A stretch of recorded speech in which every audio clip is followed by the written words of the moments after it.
मैं थका हारा आज ऑफिस से घर आया ही था कि मेरी नजर सामने किचन से आती मेरी पत्नी पर पड़ी।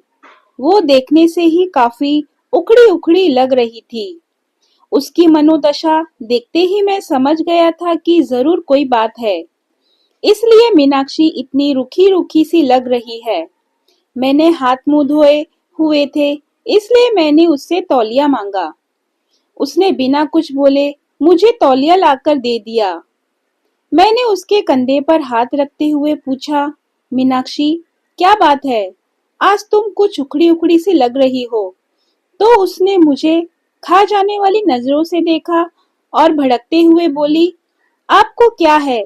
फिर चाहे बेटी ट्यूशन से फीस न देने की वजह से बेइज्जत करके भगा दी जाए, या फिर बेटे को स्कूल ड्रेस के जूते न होने की वजह से उसके स्कूल की फुटबॉल टीम में खिलाने से मना कर दिया जाए।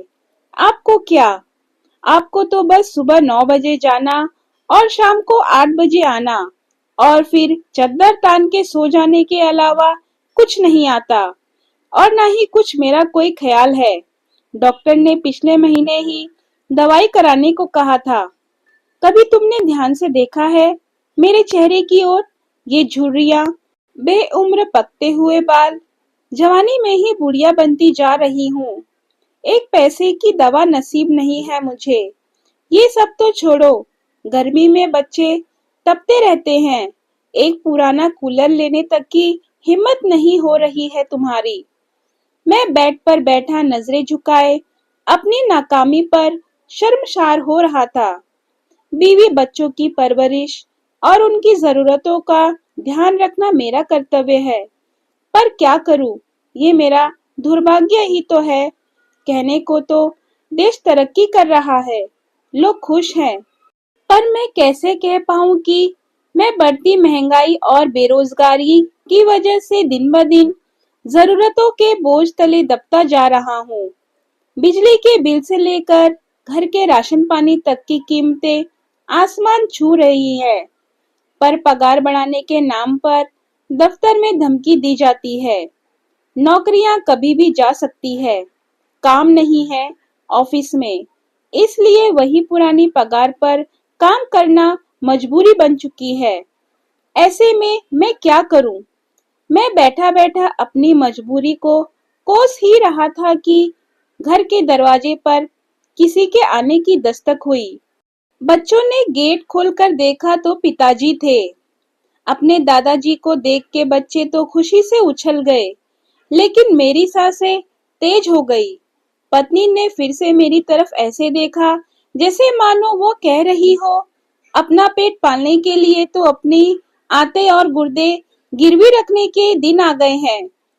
अब ऐसे में पिताजी आ गए हैं तो क्या करे? कोई आर्थिक समस्या को लेकर ही आए होंगे। मैंने भी नजरें चुराते हुए एक बार मीनाक्षी की ओर देखा, पर कुछ कह पाने की स्थिति में नहीं था। इसलिए जल्दी से उठ के पिताजी के पास गया और नजरें चुराते हुए उनके चरण स्पर्श कर उन्हें बैठने को कहा। मीनाक्षी ने भी उनके चरण स्पर्श किए और खाना खाने के लिए कहते हुए किचन में चली गई। अब मैं और भी अकेला महसूस कर रहा था। मीनाक्षी तो मुंह छिपाकर किचन में जा चुकी थी। मुझे डर था पापा कहीं पैसे की कोई बात ना कर दे। इसलिए मैं जल्दी से जल्दी बच्चों को बुला के उनके पास किया और खुद वापस कमरे में चला गया। पिताजी भी मुझे जाते हुए देख रहे थे। मैं किचन में आया तो मीनाक्षी ने कहा, पिताजी जरूर किसी आर्थिक मदद की आस लेकर आए होंगे। ऐसे में इन्हें हम ही याद आते हैं। बड़े वाले भाई साहब को कोई याद नहीं करता। देने के नाम पर उनका नंबर आता है और जब कोई जरूरत हो तो सब लोग हमारे यहाँ आ जाते हैं। पर इस बार उनके घर की तंगहाली इस लेवल पर थी कि उसे मरने के लिए अगर जहर खरीदना हो तो उसके लिए भी पैसे नहीं थे।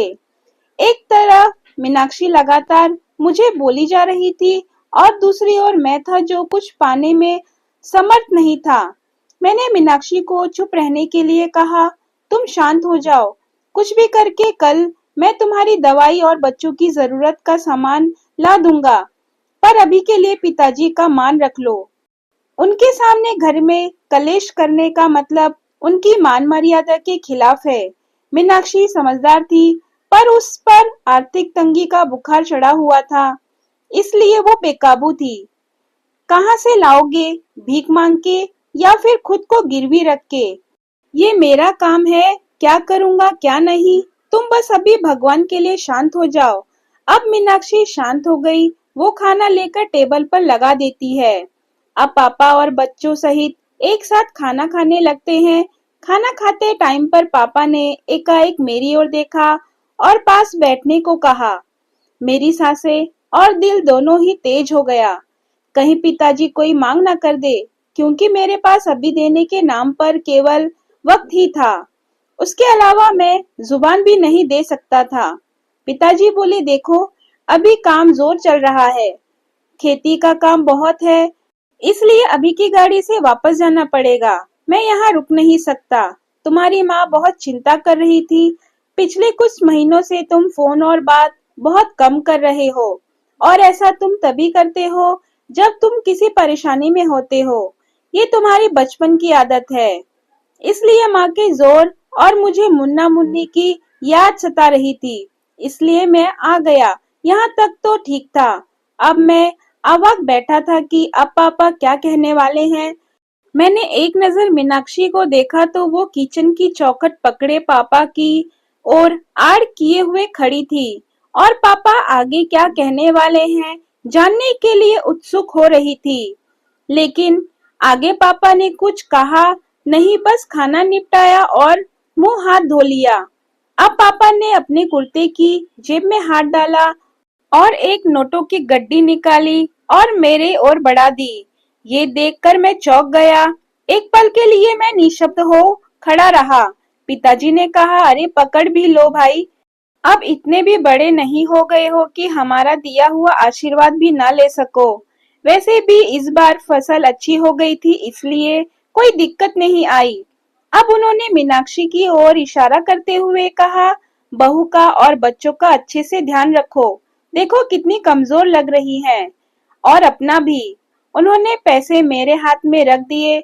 मेरी आंखें भर आई थी, और वो बचपन के दिन याद आ गए जब पापा हमें स्कूल जाते वक्त 4 आने ऐसे ही हाथ पर रख दिया करते थे। पर बस अंतर इतना होता था, उस वक्त मेरी आंखें झुकी हुई नहीं, बल्कि प्यार और दुलार से ऊंची होती थी।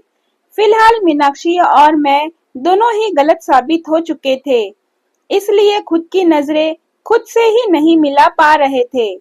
सच में बच्चों के लिए माँ बाप बोझ हो सकते हैं, पर माँ बाप के लिए बच्चे कभी भी बोझ नहीं होते। वो हमेशा उनका ध्यान रखते हैं। दोस्तों, अगर आपको मेरी वीडियो पसंद आए तो वीडियो को लाइक, शेयर और सब्सक्राइब करना ना भूलें, और कमेंट बॉक्स में कमेंट करके जरूर बताएं कि आपको मेरी वीडियो कैसी लगी। धन्यवाद।